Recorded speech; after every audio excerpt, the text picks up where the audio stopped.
Hi you guys.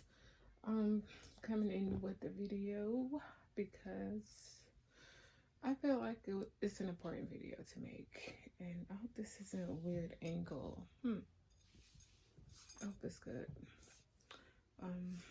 Any hoozy.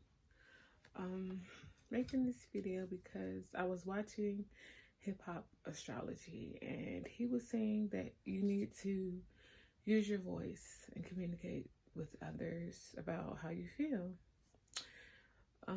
So I wanted to talk about a situation that happened with me this past Sunday. And I typically don't like when people overshare their personal family business on social media sites. I just don't think it's a good idea. However, someone might benefit from this information. It may even benefit me to get it all out. And I think people just need to know what's appropriate and what's not okay. So for those people who know me personally, who watch my channel, they know that I've been grieving the loss of my mom. I lost her a few months back last year. We had her homegoing ceremony on August 7th. And so I've been grieving. And Sunday we had a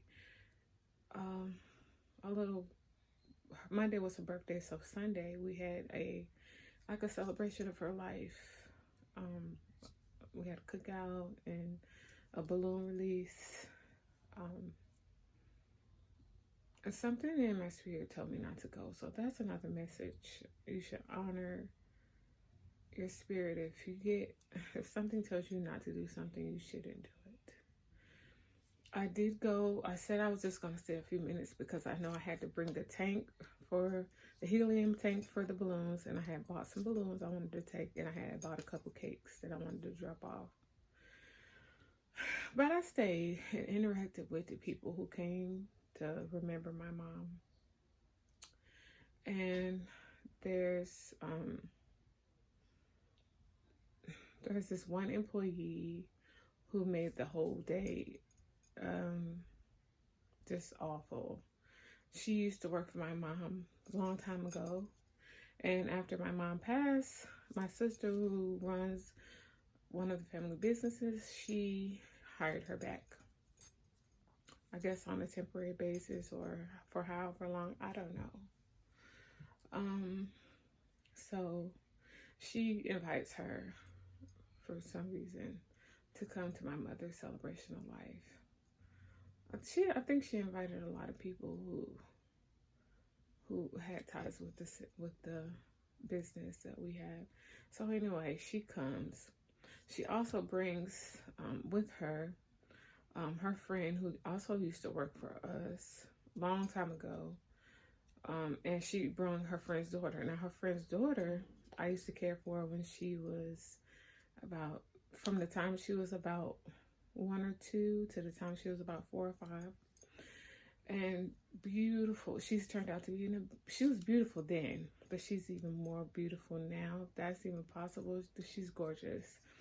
And I was just fawning over her, telling her how beautiful she was, and she's expecting, and she had a little girl, and her little girl looks just like her when she was that age.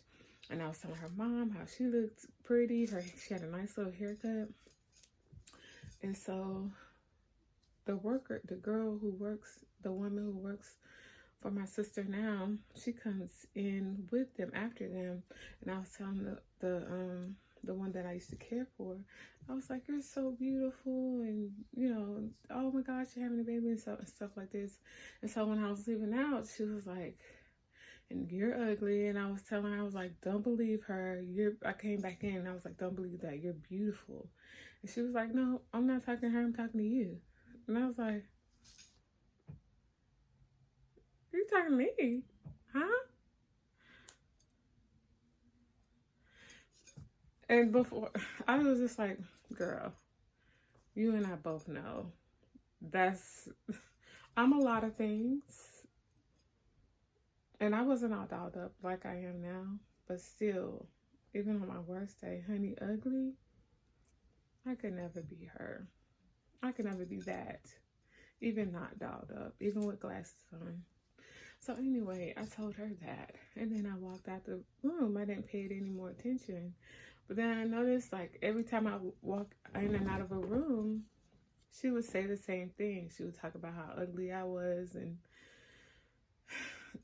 your ugly ass and all this kind of stuff like this. And I was just like, wow. Like, I pay her dust for him at first because I'm thinking, okay, she must be really going through something in her personal life. I know she had dealt with some domestic stuff at one time, so I'm thinking maybe some of that's going on. And then I was like, well, maybe that caused her to have, this is all going on in my head. I'm like, maybe that caused her to have some insecurity issues. Because if a message for you guys, if someone attacks you for something or comes after you for some reason, 10 out of 10 times, it has nothing to do with you. It's about them and their own situation, their own insecurities. So I was like, okay, maybe she was feeling ugly today and she's projecting that on me. Okay, whatever.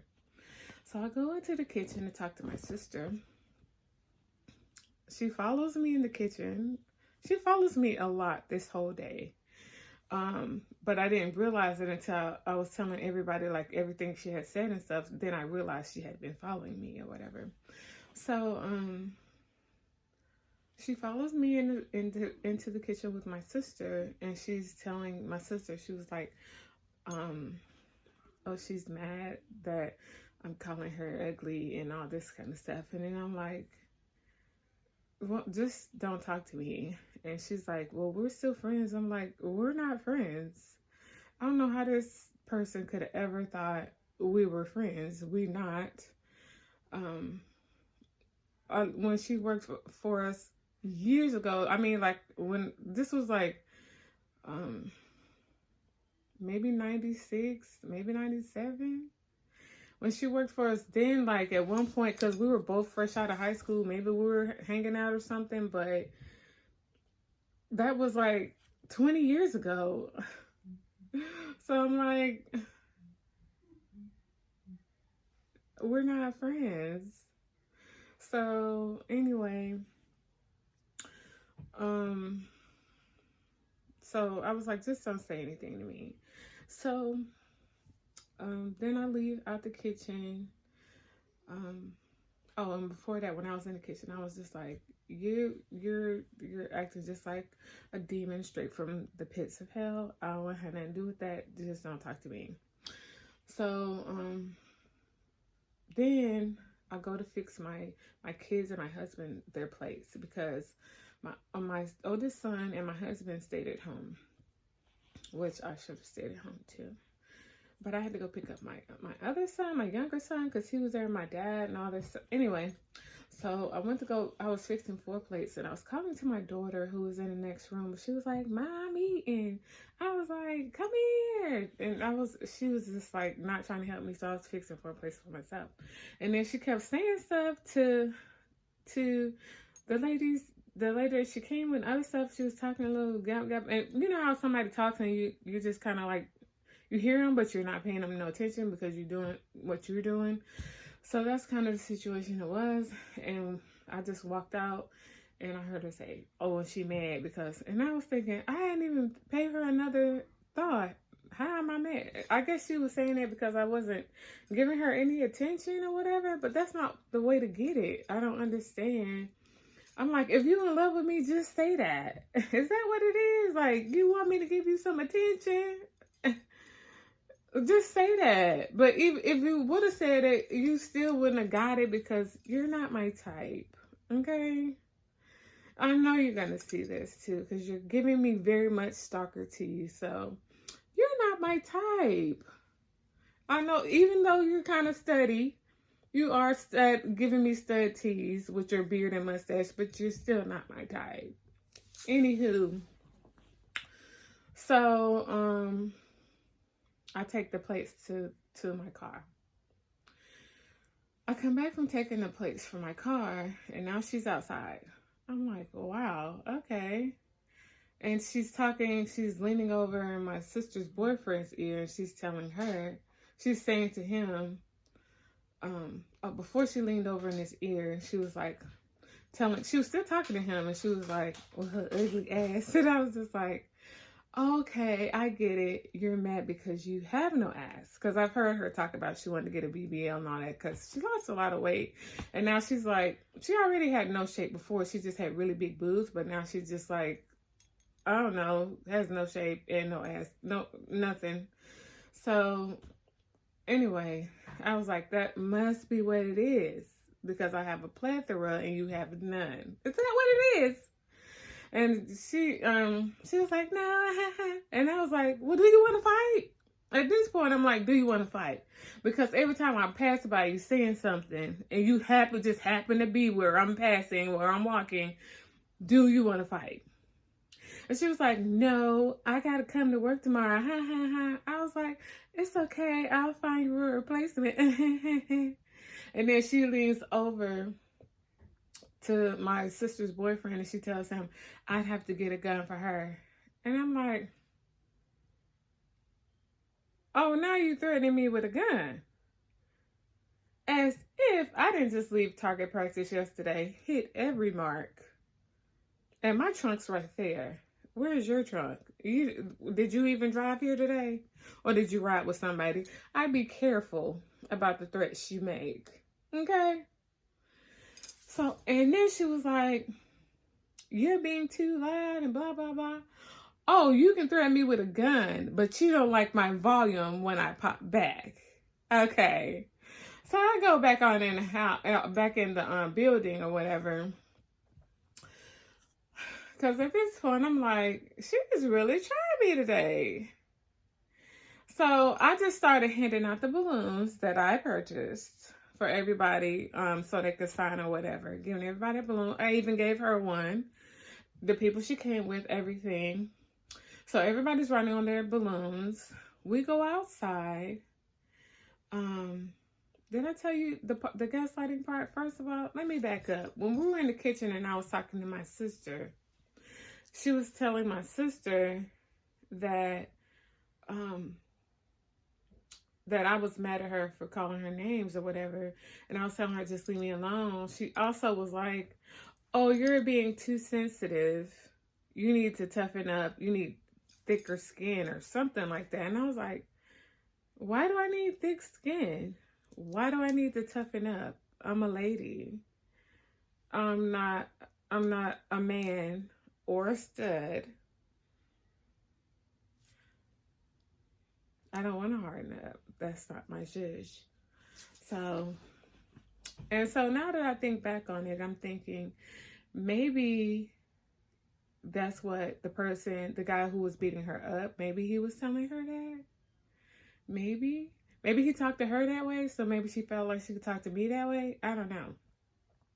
But one, how are you threatening me with a gun, but you didn't threaten him with a gun and he beat you up? I didn't beat you up. Didn't put a hand on you. Up until that point, I hadn't. So, how are you threatening me and you didn't even threaten him? I don't get that. Anywhoosie. So, like I said, I was passing out the balloons. Everybody was writing their names on the balloons and stuff. So, writing their messages or whatever. So, we go outside. So, everybody was asking me what I wrote on my balloons. I was like, okay, this is what I wrote. I was like, what you write on yours? So I was looking at everybody, what everybody wrote. They was looking at what I wrote. I go to the girl beside her. I was like, oh, okay, that's what you wrote. That's cute. Then I go to her, and she pushed my hand away when I was going to ask her what she wrote on her balloon. First of all, if you didn't want me to see what was on your balloon, you could have just said, no, I don't want you to see what's on my balloon. You didn't have to touch me. Because you had already been violating me the whole day. Antagonizing me the whole day. Gaslighting me the whole day. So by this point, I don't know, when she pushed my hand, all I remember is pulling her hair, or I don't know what happened. I don't know what happened after that. I know I did pull her hair. Oh, I put her in a headlock. And I pulled I put her in headlock. She flung my glasses off, trying to get me to get her out of the headlock. And then I pulled her hair after she flung my glasses off my face. And then I let her go. When I let her go, I went to go get my glasses. When I bent over to pick up my glasses, she pushed me. So that's when everybody comes running over there, and I'm like, y'all stop screaming and stuff like this. And I'm like, now y'all want to intervene? Y'all ain't said nothing to this the whole day. And now you want to come in and tell me stop doing this and that. But by this point, like, it take a lot for me to get to 10, but once I get to 10, ain't no bringing me back down. So I was yelling at the girl, calling her. She was all kind of hoes and bitches at this point. And I'm like, you been coming at me the whole day and all this. Are you stupid, bitch? Like, you know. And then so I go in the building, and like, my sister was crying, and she go in behind me trying to comfort her and stuff. And I'm like, and I'm looking at my sister like, you really finna let this hoe comfort you? And she been coming for me all day. And I was just saying earlier how if anybody mess with my sister, like, I'd be the one that's gonna, you know, have to go off, because I ain't finna let nobody come at my sister like that. And all the while she letting this child hug on her and all this kind of stuff, and people going, oh my gosh, and they trying to calm my sister down from crying and stuff. And then I'm just like, and then the girl come in there and she like, let me talk. I'm like, you done did enough talking all day. At this point, I don't want to hear nothing she got to say. And I was like, I can't believe you did this. Like, at one point, I had love for this girl, like she was a sister or something. Of course, now I don't. I can't stand her, hate her guts. But now, I take that back.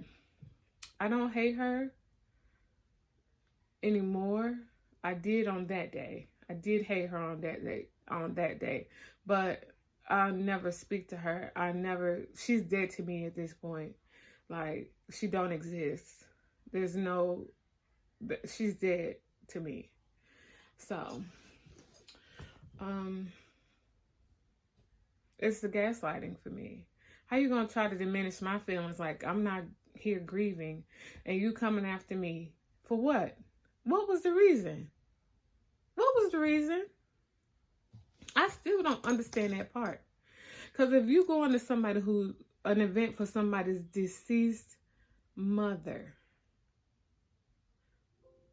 and you coming at the person whose mom just passed, you coming for their neck at every second, and then you want to be the victim when they pop back off. I can't. The math ain't mathing. And then you tell me I'm sensitive.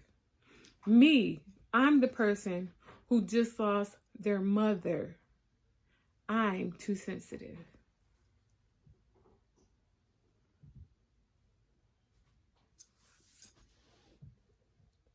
I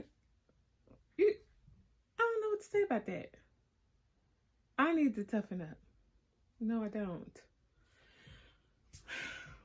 I'm just happy that I'm calm enough now to talk about this, because when I really originally wanted to make this video, every word was a curse word, and it would have been a video full of beeps. Like, but now I'm in a place where I can confidently talk about this.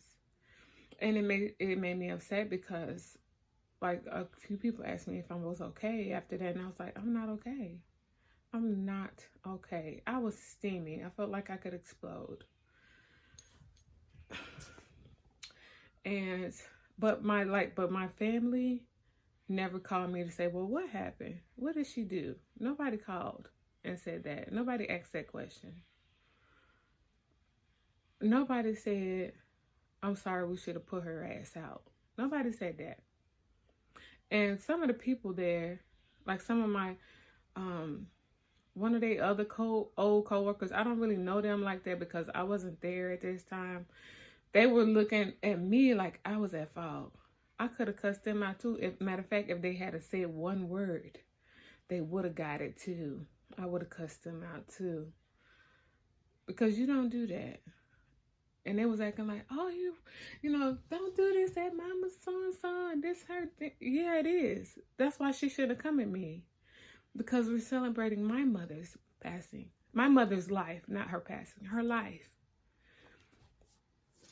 So, on what planet is that okay for her to gaslight me?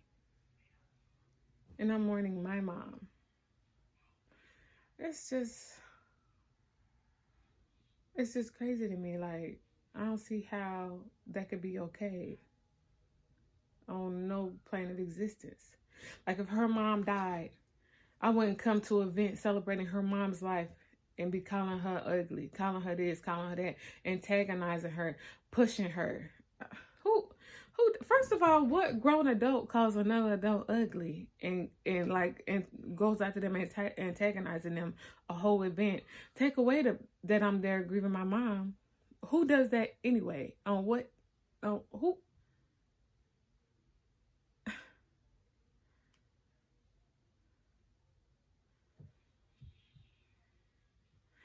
Anyway, so I just want to say,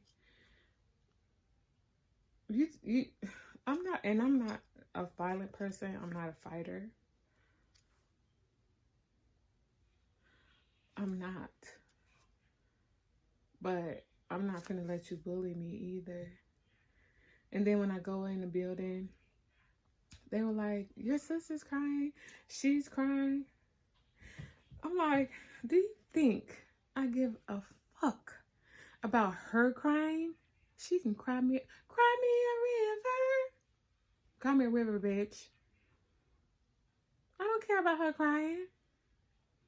I want her. Her tears are delicious. I wanted her tears. I did. I wanted hers. My sister could have calmed down. But her tears, she can cry all day. I hope she's still crying, bitch. Anyway. But don't do that. Don't gaslight a Scorpio. Just don't do it. Could I have handled some things differently? Yeah, I could have. And at one point, after the whole incident, after I had put her in the headlock and she went in the building, I was actually going to leave. And my niece was like, no, don't you dare leave. This is your mother's celebration of life. Don't you leave. And I said, you know what? You're right. You are right. Rachel, I love you for that. And then when we were releasing the balloons, my daughter sent my great niece to the circle to give me a hug. And that kind of diffused me a little bit. Because at the moment, I felt like one of those cartoon characters that just spontaneously combust. That's what I felt like. Yeah. So that's my story. It's been, oh my gosh, 23 minutes. I know y'all not used to me talking this long, but here it is. And it's a disclaimer. I guess I need to put the disclaimer at the beginning of the video. If you're here for my weight loss videos and you watch to the end, I thank you. Because I know this is not what y'all come here for. But if you watch to the end, I thank you. I appreciate you. I love you. If you're a new subscriber, welcome to the Jewel Gang. If you're an old subscriber and you watched, thank you. I appreciate you.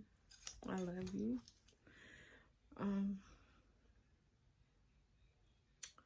My takeaway from this is that I probably won't be doing family and friend events, gatherings. I probably won't even do family gatherings at this point because I just don't feel like I was supported in that situation. I don't feel like I was at all. So, not by the majority of them anyway. So, yeah. That's my story about how I was gaslit at my own mother's celebration of life. And I hope that's a lesson to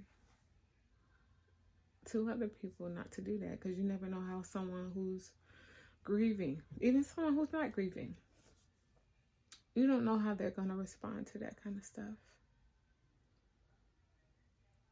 And at this point, I'm like, my mom is gone. Who's going to check me?